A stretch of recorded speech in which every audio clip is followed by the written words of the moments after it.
Ya, assalamualaikum warahmatullahi wabarakatuh. Yang tahu rahmat abiyani dan juga umida. Tak aku pangasuh pesantren seperti melari bani bida dan juga kusawa, kusami yang rian, indara, dan juga yang kamila dan juga kepada segenap guru yang saya hormati dan juga kepada jajaran para pengurus dan juga kepada teman-teman saya yang saya banggakan dan juga pada kedua orang tua saya dan juga keluarga saya yang sekarang berada di rumah. Semoga beliau semua diberikan kesehatan oleh Allah Subhanahu wa taala dan terhindar dari virus corona. Nah, jadi di sini saya Tarisa Aziza dari kelas 11 akan menjelaskan tentang sholat fardu. Nah, sholat. Nah, kata sholat sendiri dia secara bahasa itu artinya adalah doa, tapi secara istilah syara dia itu merupakan beberapa bacaan atau dan perbuatan yang dia itu diawali oleh takbir dan juga niat dan diakhiri oleh salam dan juga syarat-syarat tertentu. Nah, syarat-syarat wajib sebelum sholat. Nah, pertama kita tuh harus beragama Islam. Bisa kita tuh harus dalam keadaan kita tuh harus balik.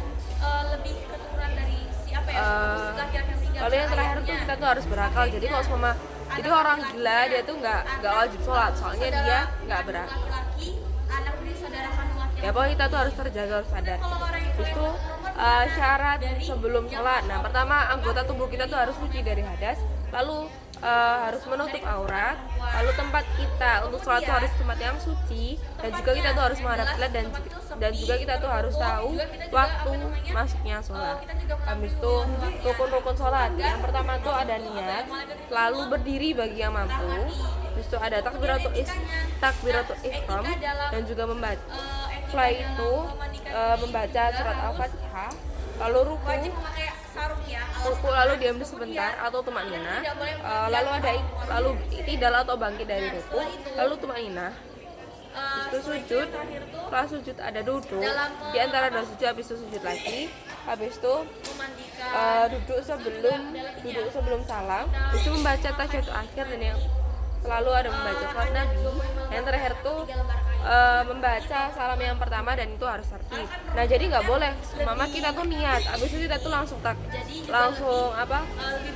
ruku tuh nggak boleh. Abis ruku sujud tuh abis ruku lalu abis itu tasyahud akhir itu nggak boleh. Nah, jadi itu harus urut dari niat, berdiri yang mampu, habis itu takbiratul ihram, membaca surat Al-Fatihah, membaca surat pendek itu sunnah, lalu ruku, iktidal, sujud di antara dua sujud. Pokoknya itu harus urut, jadi nggak boleh acak. Itu hal-hal yang membatalkan sholat. Yang pertama kita tuh sengaja berbicara, lalu kita tuh melakukan gerakan yang dia itu bukan gerakan sholat, lalu kita tuh terkena najis yang tidak dimaafkan. Lalu kita tuh terkena hadas sebelum salam, lalu terbukanya aurat, habis itu terubah niat, habis itu kita tuh nggak menghadap kiblat, habis itu makan atau minum dengan disengaja, dan yang terakhir tuh adalah murtad. Jadi ya oke, sekian dari saya. Mohon maaf bila ada kesalahan. Wassalamualaikum warahmatullahi wabarakatuh.